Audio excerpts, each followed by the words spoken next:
On my wedding day, not a single family member showed up. Not even my father, who promised to walk me down the aisle. They thought the humiliation would break me. They thought I'd quit.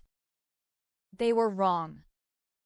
This is how a quiet VP of strategic risk took down a $200 billion empire without ever raising her voice. The church was perfect. White roses, string quartet, 500 guests whispering. Elena Voss stood at the top of the aisle in a custom ivory gown, veil already lifted, heart hammering with something close to joy for the first time in years. Her father, Richard Voss, former chairman of Aether Capital, still the largest individual shareholder, had texted that morning, "I'll be the one walking you down that aisle, kiddo. Wouldn't miss it for the world." She waited. The quartet played the processional twice. No father. No mother. No brother. Not a single Voss. The best man cleared his throat. "Elena, maybe we should." She didn't answer. She simply turned, walked back down the empty aisle alone, dress train whispering across marble like a dying secret. 3 hours later, in the honeymoon suite she would never use, Elena opened her laptop. One encrypted folder. 16 months of quiet research. Aether Capital's C-suite had been skimming. Offshore trusts in the Caymans, kickbacks from Singapore suppliers, SEC filings doctored with her own signature forged on the final approvals. And the text that made it personal.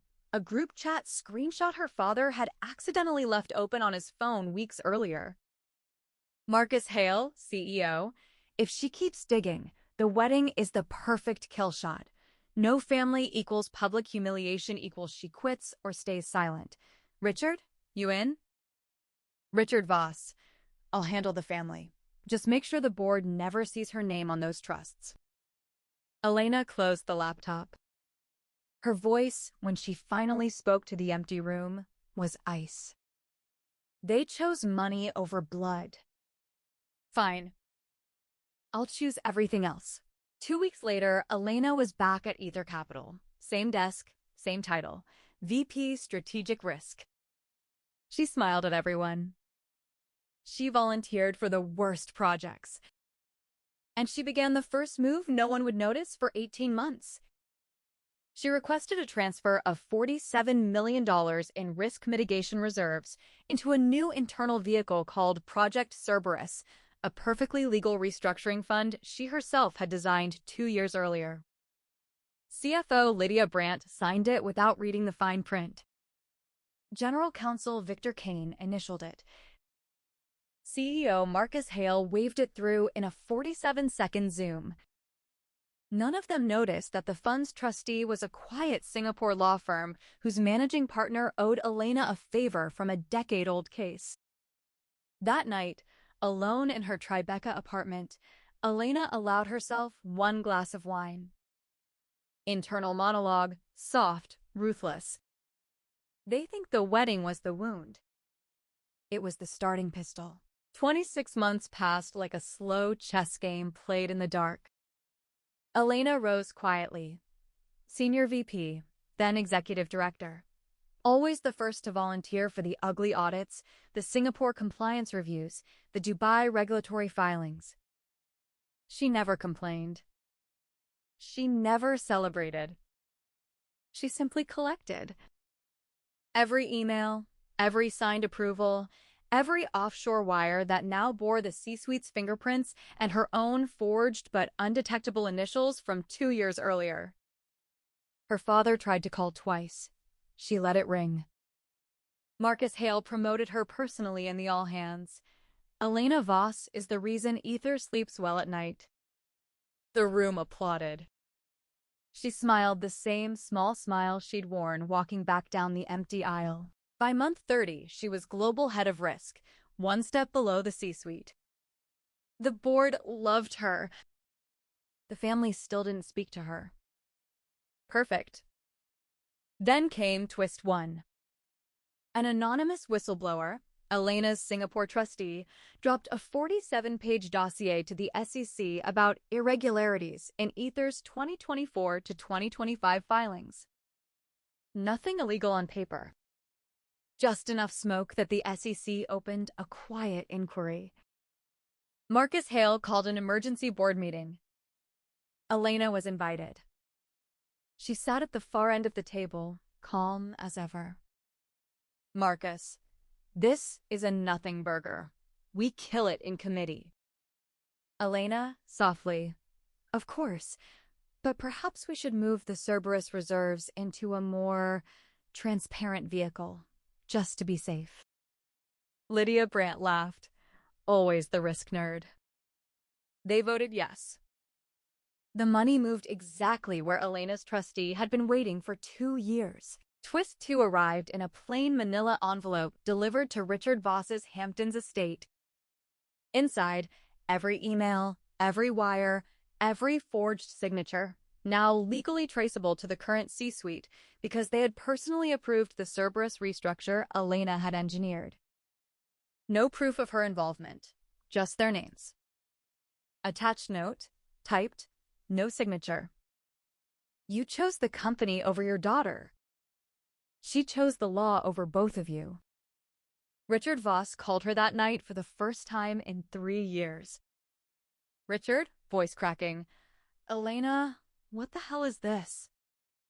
Elena, calm. It's the same thing you taught me, Dad. Protect the family at all costs. You just forgot I was still family. She hung up. The SEC inquiry turned into a formal investigation. Share price dropped 19% in 6 days. Board members started asking questions. Elena fed them answers. Always helpful, always documented, always pointing one layer higher.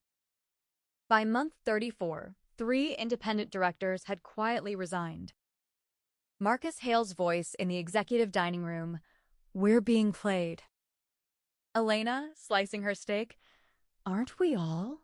Twist 3, the one that made even Elena's pulse jump. Her brother, the one who hadn't shown at the wedding, showed up at her apartment at 2 a.m. with a USB drive. Brother, Dad's been laundering through the Dubai office. I have proof. He's going to let Marcus take the fall, unless you stop this. Elena looked at the drive, then at her brother. Elena, tell Dad I stopped the day he chose not to walk me down the aisle. The rest is just physics. She never touched the drive. She didn't need to. The Dubai regulators received an identical copy the next morning from an anonymous source, 24 hours before the annual shareholder meeting.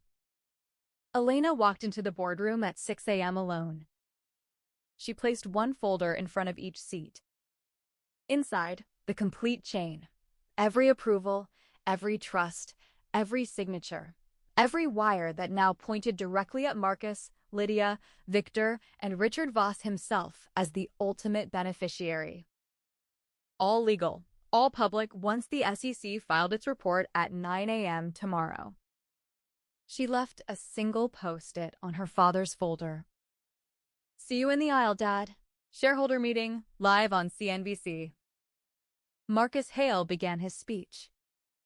The SEC report dropped at 9:03 a.m. By 9:17, the stock was halted. By 10:02, Marcus, Lydia, and Victor were escorted out by security. Richard Voss sat frozen in the front row. Elena stood at the podium, newly elected interim chair by emergency board vote. Elena. Effective immediately, Aether Capital is restructuring under new leadership. All prior offshore vehicles are being unwound. Compensation clawbacks will be pursued to the fullest extent of the law. And to the family that taught me everything I know. Thank you. I couldn't have done it without you. Richard Voss waited for her in the empty boardroom after the meeting. Richard, you won. Elena, no, Dad. I just refused to lose the same way you taught me. She walked past him. At the door, she paused, didn't turn around. Elena, soft. Next time you promise to walk someone down the aisle, maybe show up. Cut to black. Then, 10-second whisper voiceover over the Aether Capital logo cracking like glass. Some executives think they're untouchable. The next one is already inside the building, and she's only 27. Elena Voss didn't scream. She didn't break laws. She simply made the people who betrayed her destroy themselves, one legal signature at a time. If this story of ice-cold revenge hit you in the chest, smash that like button right now. Comment your own family or corporate betrayal story below. The wildest ones get read in the next video. Subscribe and hit the bell. Next, we're dropping the story of my family flew 15 states over to attend my sister's gender reveal, but none showed up at my wedding. Share this with anyone who's ever been underestimated. Because the quiet ones, they're always the most dangerous. See you in the boardroom.